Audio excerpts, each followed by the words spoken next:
Previously on Top Travel. From the heart of the Yukon country, over the white bed trail, you see the green and yellow out riding the crooked rail. That man's name should be up in lights. Janez's dance for the Clinker clan was exactly the same way he would dance. Normally, it's sort of, he's got no rhythm. The man can't move. The man can't dance.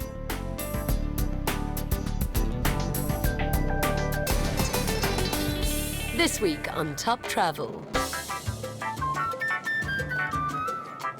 Finally, we're in Santiago, the capital of Chile. It's also the 5th biggest city in South America, and this place happens to be the biggest business and financial district of the area. But the most impressive thing is the dazzling backdrop of the Andes Mountains. The entire city is actually shaped like a bowl with this beautiful mountain range surrounding it, and it also has snow-capped mountain peaks reaching up to 5,000 meters with snowboarders and skiers and wooden shallows and people just having Okay, fun. snap out of it. We're going to go skiing. It's the perfect day to go skiing. I know. Hi guys. Hi, Hector. How ¿Cómo are están? you? Fine. Good. Hector, how are you? I'm just daydreaming about this beautiful Wow. country. Yes, I'm right. Hector, whereabout are we?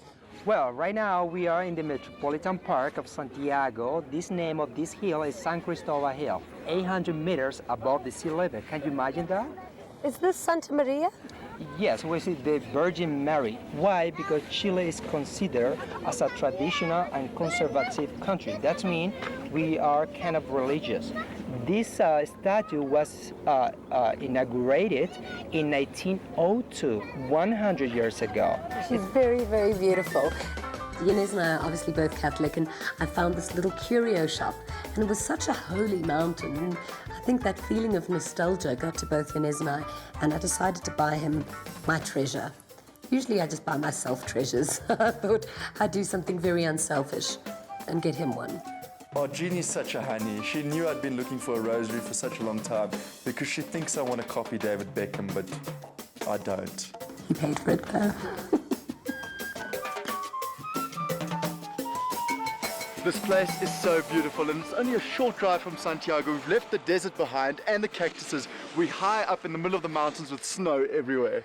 The drive getting here was quite a challenge because it's 2,000 meters above sea level, but the road is long and windy and almost quite dangerous because the road almost doesn't look big enough for 2 cars to pass each other at a time. So despite how freaked out I am by the roads, it was definitely worth the wait because I'm so amped to go skiing. I can't wait, let's go.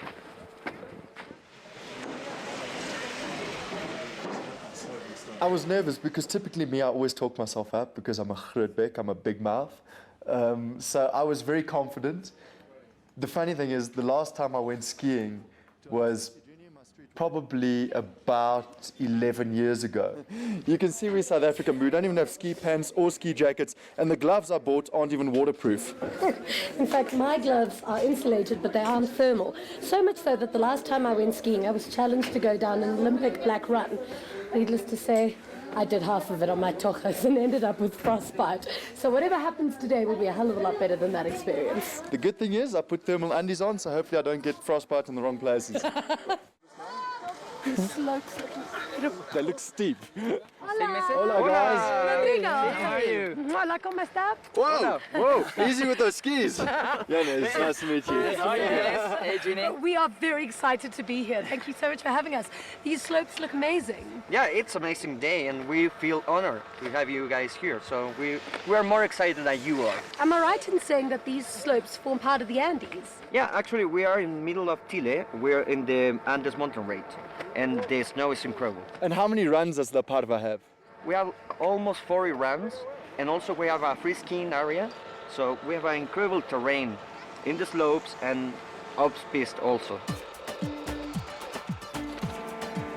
This feels really awkward, but they say it's like riding a bicycle, so I guess only time will tell. I got on there. For the first 2 minutes, it felt like I had these 2 big surfboards on my feet and I couldn't control them. But halfway down the first slope, I just got back into the swing of things. My hips started working, I started gliding through the snow, and I started showing off. I've skied in some of the most incredible places in the world, but La Parva is awesome, and it's fantastic to cruise down. And I really enjoyed going down very fast. To be honest, when Jeannie told me she could ski, I thought she would probably be a clown on the slopes, and I was just waiting to see her fall. The problem is my skiing technique is much to be desired. It was kind of like an old lady bent over, her knees together, her skis like this. It doesn't look that elegant, but it certainly gives you speed and power. Jeannie's body is funny, but her face is even crazier. Her eyes go even bigger, and her mouth goes like closed, and it's like... And halfway down, I just started laughing. I was pointing at her. So... I had so much fun skiing with Janez. At one stage, we were skiing and intertwining each other like this, and it was just so hysterical. I couldn't stop laughing. And as I got to the bottom, I was going too fast to slow down, and I ended up wiping.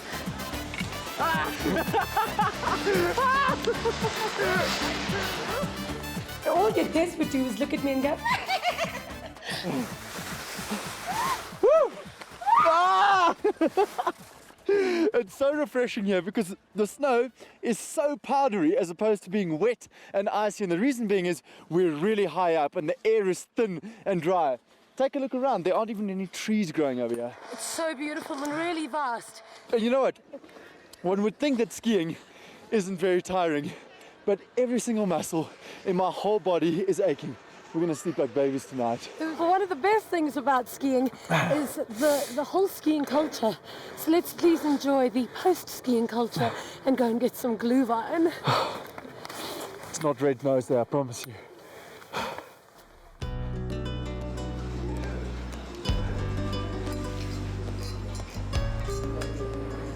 Hi, Rodrigo. Hey. I'm exhausted. I need to defrost. This place is amazing. Yes, Chile is a rare country. We have everything. You can ski, surf, you can go to the desert, you can go to the lakes in deep south. So we have everything. I promised Jeannie some glühwein. We don't have glühwein in Chile, but we have something better called Bisco Sour. Bisco is our national drink. It's come from the grape, and also with a little bit of lemon. You're gonna taste it, and you're gonna be in love with Bisco Sour. Bisco Sour, a Chilean cocktail. The Chileans obviously haven't had many cocktails because it's not the nicest cocktail in the world. It's very lemony, but it's bittersweet. For me, a cocktail is a cocktail. It's got fruit juice in it, which makes it taste like fruit juice, and it's got alcohol, so you can never go wrong. The sunset was incredible. It looked like a ball of fire. It was just the most incredible color. And it seemed like the sun was really very close to us because it was setting over the Andes. It was just the most picturesque thing.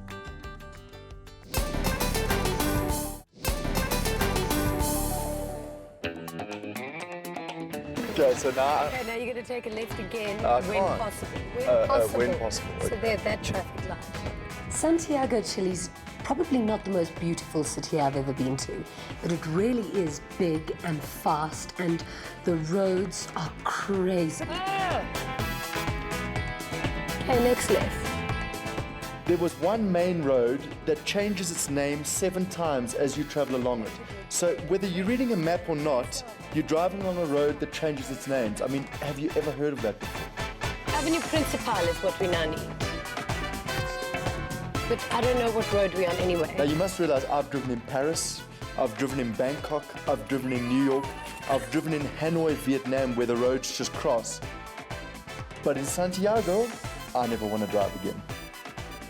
Normal people travel with GPS. We have 14 different maps. None of them look the same. Okay, we have to work this out, otherwise we're going to be stuck here the whole day. Oh my goodness. No, Manuel Rodriguez should be here because it runs next to the highway. I don't know. I give up. We just started driving. How on earth could you give up now? We're 2 minutes into our journey. This experience, not my best. There is somebody standing in the middle of a main street, on-ramping onto our highway. He's almost blocking traffic, and he's juggling with these humongous batons. Very strange. Absolute panic station. I don't even know where... You have to rely. No, I don't know where I put it. We get pulled over by the police. First of all, I can't find my driver's license. I'd lost it a week earlier and I didn't know where it was. I didn't think that we had done anything wrong. I thought finally, police. And I was trying to ask the guy for directions, and he just had no sense of humor. He wouldn't even smile. And I thought, now we're in trouble. Everybody started panicking because I thought, oh my goodness, we've got all these different shoots to do, and we've got to do them. I can't end up in jail. Janez. Janez. It was in a bag, so I have a driver's license. I said to our cameraman, you just stay in the car. The last thing I want to see is media with the cameras. And all of the things that kept on running through my mind is just, what am I going to do now if Janez gets arrested? And then a part of me thought, that's going to be so funny if Janez gets arrested. It turned out great. I think mainly because Jeannie came out and she was looking all sexy and she was smiling at him and she was speaking her broken Spanish. But also I managed to find my driver's license, which I'd put into my passport. Just been stopped by the cops. And now I'm begging them to drive so that we can follow them all the way through to the wine farm. Because driving in this town is a whole other story. And then my amazing driver went and lost his international driving license, so it's been a trip. It's been a real trip. But thank goodness the good old South African driver's license has pulled through. So the farm we're looking for is Casa de las Animas. That's the wine farm that we're going to. This region is San Jose de Malpo, and it's really famous for producing some of the top wines in Chile. Is this what we're looking for? Bingo? Casa de las Animas! Bingo! Yes. Finally. Oh, this looks beautiful. She managed to get us there, but let's not forget who was driving.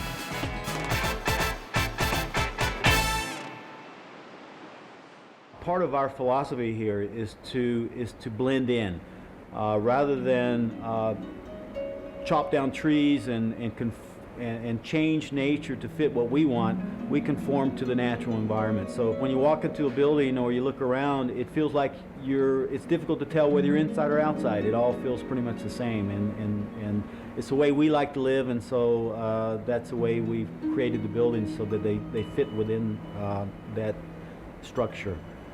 Well, we have rooms and cabins that can sleep anywhere from just a couple of people up to 10 people. The cabins have kitchens in them, or if you prefer, you can use our restaurant. We have massage, we have yoga, so it's pretty much a full-service resort with a lot of things to do. I just had to bring you up here to give you an indication of how dramatic the scenery is here in Chile. Those are the mountains over there where we were skiing yesterday, the Andes, and here we are in the most beautiful nature reserve ever. There is an abundance of activities to do here. But first things first, horse riding.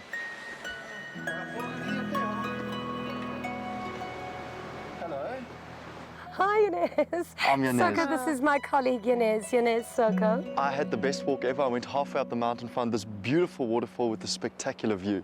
Well, actually, Soko was just telling me this area was actually named after a story that happened at the waterfalls. What exactly happened? Yeah, it's a very old name, Cascada de las Animas. It means waterfall of the spirit, because there was seen two women taking a bath on the waterfall, transparent woman with a long hair, happy taking a bath in the waterfall. That's give the name to the place, Cascada de las Animas. And what was the farm used for originally? Originally, it was the Andes. It's just mountain and streams. But 30 years ago, we started this ecotourismo business. We protect the land, we reforest it, and bring people to enjoy nature here and look what you have. They have planted 30,000 trees in 10 years, and they've brought back all this endangered wildlife and species that haven't lived there for centuries. So they're really making a concerted effort to help the wildlife and the environment. I didn't get a horse. I got a donkey. He was a real ass. I'm slightly nervous about this. It's okay, the land? Yeah. See? Somehow when I was a young child, I did show jumping, and I remembered nothing. You're my best friend, okay? Good boy. Obviously, horse riding isn't like learning how to ride a bike. I probably got the laziest horse of all time. He was very sweet. His name was Cherry, and he was completely useless. Everyone was saying, Jeannie, just give him a little tap on the side if you want him to move faster. I was tapping that horse like he's never been tapped before, and still he would just sort of go. The horse riding, basically, I don't like it. I think I dance better than when I ride a horse. Once you're on a horse like that, especially a lazy horse, he builds your confidence. So I just wanted to go faster and faster and faster. Not that he got to any impressive speeds at all. We're up here in the Andes Mountains. Now, the most amazing thing about Chile for me is the one day you can be up there snow skiing, the next day having an outride in the warm sun. Santiago is by no means a nice city, but the beauty about this country is that you can have any kind of outdoor experience just 45 minutes outside of a really big, busy city. This is spectacular. That's one way to bond with your animal. Stand alongside a cliff with him. Oh boy. This area is so vast and so beautiful. Tell me about the nature reserve. There is very few protected areas in the Andes in Chile, and we're very proud. We belong to protected areas with 3,600 hectares, and it's very beautiful to see when you protect the earth, how it responds, and it's been recovering, and animals, they know that here they're protected, so you can see a lot of wildlife here. I think it was the space and the energy of that farm that wanted me to go wild. I wanted to just ride that horse like a cowgirl. Basically, I walked like a cowboy for 2 days. It was so funny. I was watching him and he was bouncing. I said to him, Janez, control it more with your legs and with your thighs, otherwise you're going to be sore. What? He says to me.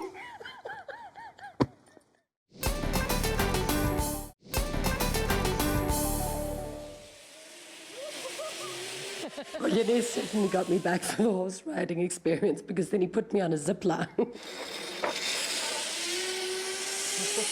Okay, I'm beginning to panic. If that doesn't make you nervous, I don't know what will.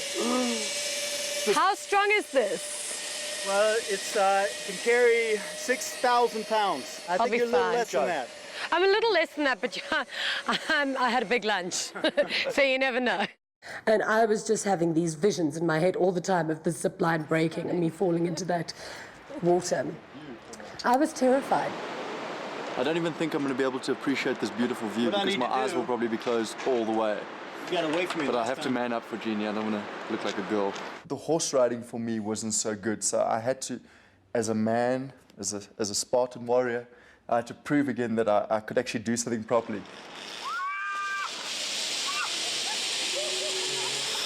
Are you okay?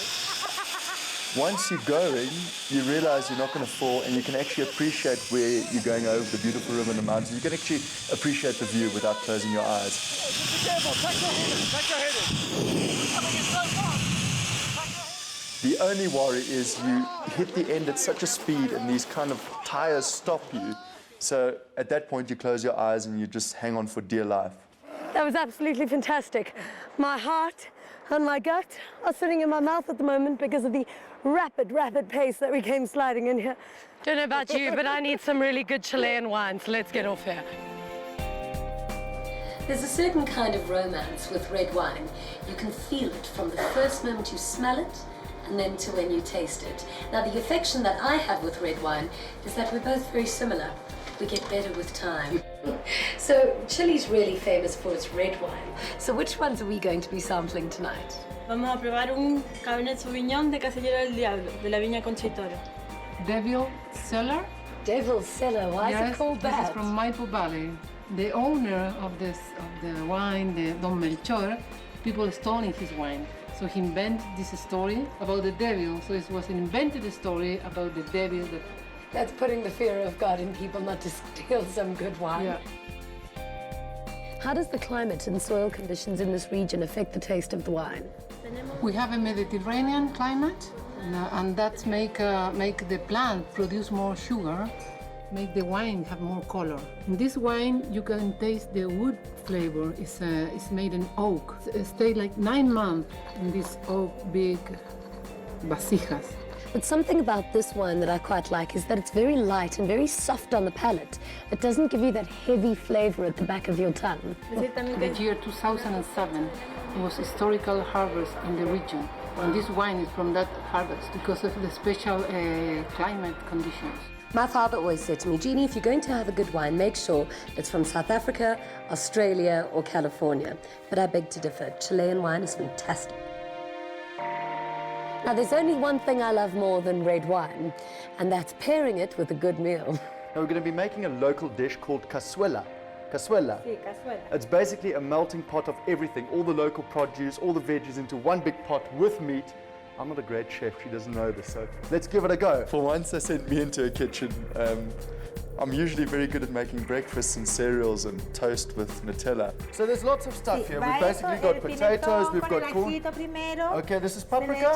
Paprika. What does one call this?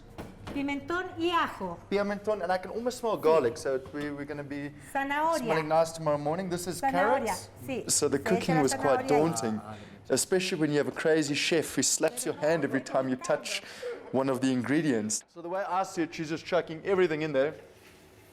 No real formula. So they have this pot where they boil some water and they have all these veggies and meats, mix it up, throw some more in, throw some more in. And I was waiting for the spices to go in. They didn't go in. Cooking's really easy, apparently. And it was almost the kind of food you'd want your mom to make when you're kind of feeling sick or getting the flu. It was like you could feel the nutritional value, you could feel the health in it. Okay, is that enough? Ahora se tapa y se deja que se cocine. Thank you very much. Mwah. Mwah. Can't wait to eat that. Thank you very much. Después se la van a comer y la van a probar cómo quedó. Oh, that looks so good. And it smells even better. Joe and Saku, thank you so much for being such fantastic hosts. We had the most fantastic day, and you live in the most beautiful part of Chile. And we're totally exhausted. I'm not quite sure if it's the altitude getting to my head or if it's just the fresh air that I'm really not used to. But I feel so giddy. I love this place. It probably has something to do with this delicious Malpo Valley wine. Joe, I can guarantee you it's Malpo Valley wine. Salud, too. Salud. Salud.